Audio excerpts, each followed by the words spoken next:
Hey guys, what's up? This is McKinsey Crystal here with a great new tutorial. Today we're taking a look at Final Cut X. I do believe this is the first Final Cut tutorial we're starting, or that I've ever done. So this is going to be exciting. The reasoning behind this, Final Cut is apparently a really awesome NLE. I had no idea. There are a lot of cool things about Final Cut. For example, you can share directly to YouTube. That'll render and upload with exactly the settings that YouTube wants.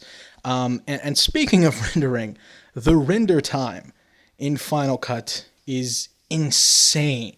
I'm talking about rendering out a full 4K, average video, a couple of minutes long, in under 5 minutes.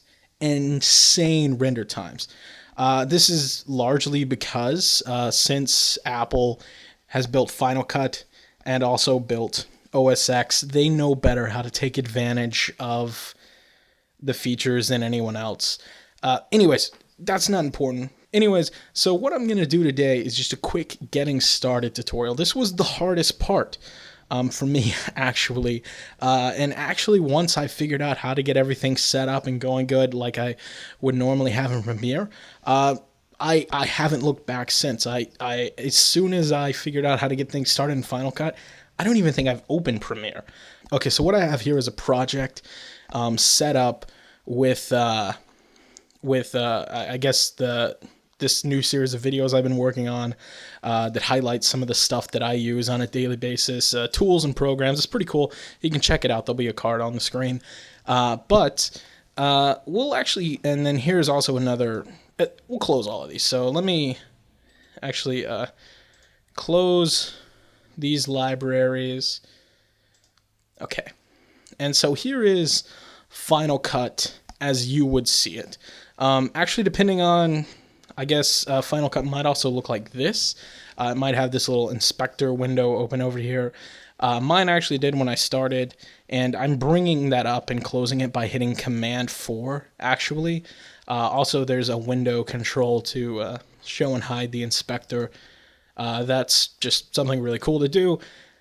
And this is one of the cool things about Final Cut, actually. That's why I bring it up, because Final Cut is super simple. If you notice here, there's basically 3 panes, and that's something that you never see in an NLE. You open up an NLE, and there's 8 different parts of the window, and it's daunting, and it feels like there's a huge learning curve. Usually there isn't, but especially with Final Cut, there is absolutely no learning curve. If you've ever used another NLE, you'll literally pick up Final Cut in seconds. Final Cut only really shows you what you need, and then gets rid of stuff when you don't need it. And I'll probably get into that later in more videos, but right now, let's just start a project. So what I'm going to try to do is I want to edit a video. So the first thing we need to do is we actually need to create a new library. And let me show you what that's going to look like actually in a Finder window. So here's a good Finder window. Oh, where'd I put it? There it is. Okay, so here's a Finder window. And here is actually my movies folder.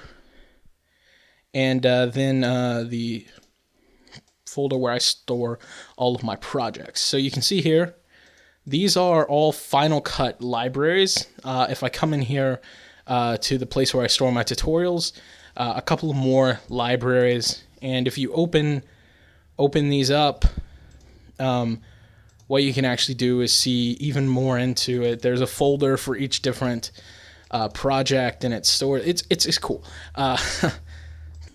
But one of the coolest things about the Final Cut projects being set up this way is they're super easy to share. If I come back out here, I can just right-click and share this, via any means that I choose.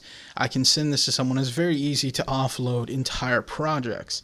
And because of the way that Final Cut allows you to set things up, as with a couple of NLEs, you can literally just grab one file, move it to a hard drive or a flash drive and work on it all over the place. So this is really cool. But let's go ahead and get a project started. To do that, first we need to create a new library, and the library is basically going to be where we store everything. So so let's create a new library. I'll click this open library button, and then I'll just click new, and it'll give us a second, and then we'll get a new dialog box, and I'll do Final Cut Pro or Final Cut Pro tutorials, and this will be a new library just that I'll use for Final Cut tutorials. And as you can see, there's a couple of things here.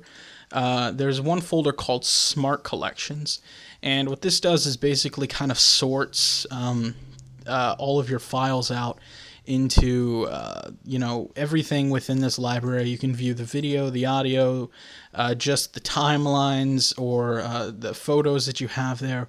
It's a great way to it just quickly does some really basic organization and helps you find what you're looking for. And then the second item that we have in this library is what's called an event.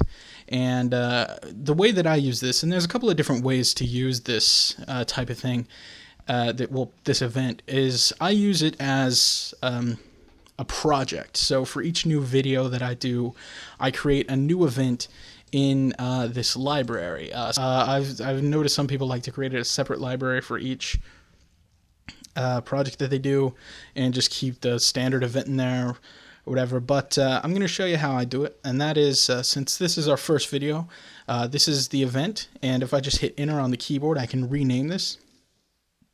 So I'll do Final Cut Pro getting started, and that'll be what this event is. And now we're pretty much ready to try to get some media in here and get started. As I mentioned earlier, the inspector did come up in my window. This may or may not happen for you. I think it actually depends on your screen resolution, but if you just hit Command 4, you can get rid of it. And of course, the window show and hide inspector button is also there. So we'll go ahead and get some media. There's a handy button, and so we'll click that, and we're actually going to get a dialog box that gives us quite a few cool options. So let's go to my movies folder, and I've got some stock footage somewhere here that we can grab. Okay, so here's some motion stock footage, and here's just some stuff from Video Blocks. If you click on any file, you can view it, play it, see what it looks like. You get a little preview when you click on it, and then you can of course play through it. So we'll grab a couple of these. Yeah, that'll be good. And then basically what we'll do is we'll come over here to this section of the import panel, and let's make this a little bigger. And so basically the first thing is, the first part of this is dictating where you're going to put these files.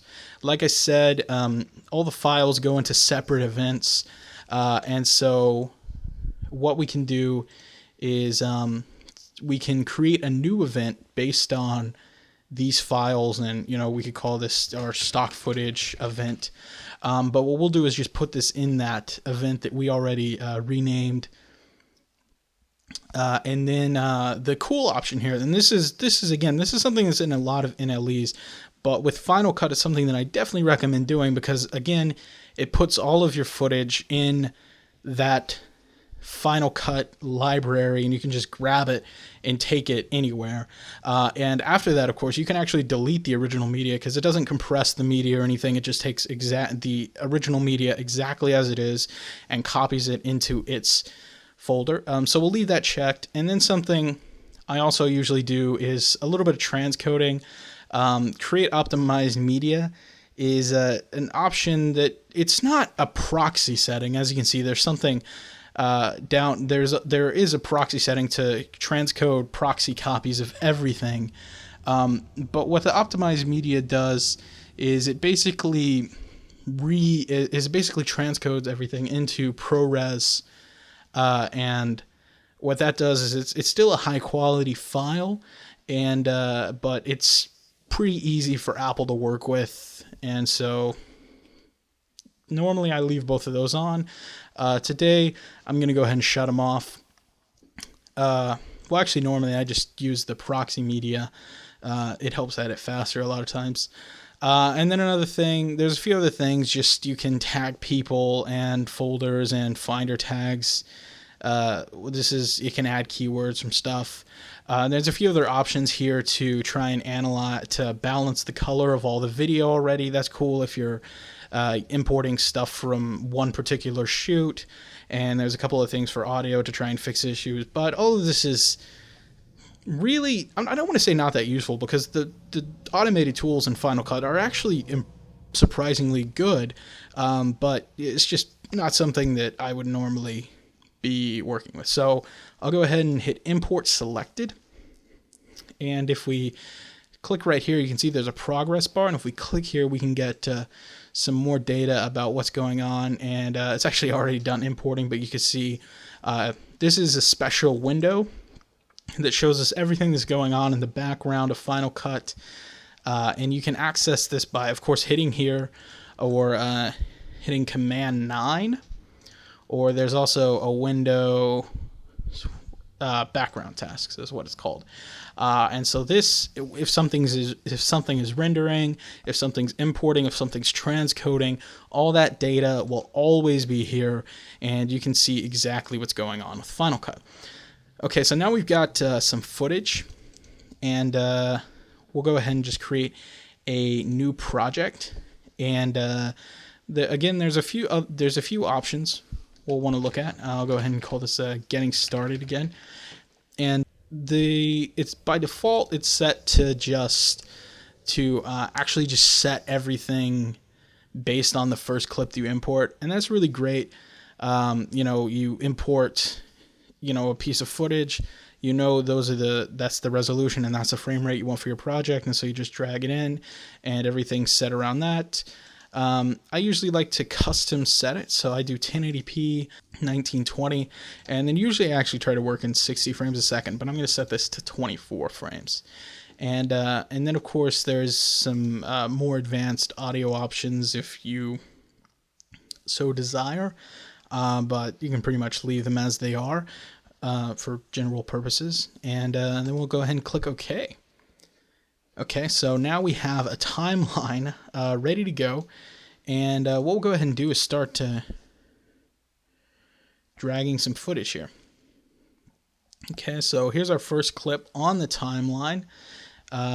Pretty cool. We'll drag another one,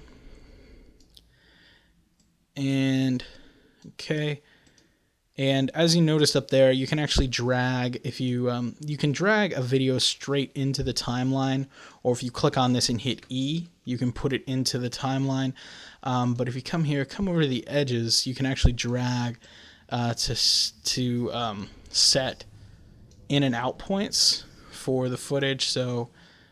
So maybe I just want this little bit of the footage, drag it in there. Oh, and now we're good to go. And now we have enough to actually start doing some editing. Okay, and so just a few basic timeline controls. We can zoom in and out, of course, with this handy little slider here. If you hold down Shift and do the scroll wheel, you can move across the timeline. Holding down Command with the plus or minus key will again zoom in or zoom out on the timeline. And let's actually put a few more pieces of footage in here, maybe kind of layer some things up.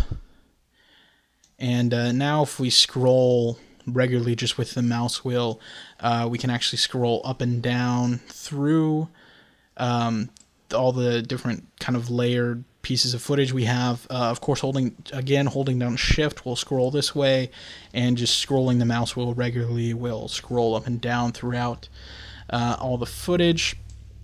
And then finally, if you want to just center everything kind of up, get a total like bird's eye view of your timeline, you can hit Shift Z, and that'll kind of fit everything into the timeline and show you the big picture of what's going on. And so that's really about it. We're ready to start editing. We've got our footage in here, and it's actually that simple. Like I said, this was really as far as I'm concerned, the most tricky part of Final Cut. It is a super, super simple app, and it's butter to work. So feel free to check out the channel for more Final Cut videos coming, or any of my other videos there. Or you can check me out at MAKC.co. There'll be a card, but I'll see you next time.